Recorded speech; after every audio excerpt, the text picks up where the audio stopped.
Hey guys, this is with Fuel Relief, and these are the fellas that are helping us get it to the island. What are your names, gentlemen? I'm Captain Jesse Messer. Thank you. Island Girl Charters. John Locke. John Locke. And then who are we helping out to get the fuel across?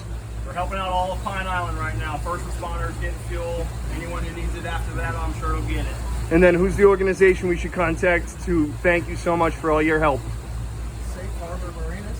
Safe Harbor Marinas. Safe Harbor Marinas really helped us out with the fuel relief funds to get this fuel to the islanders that need it. Thank you so much, guys. Welcome.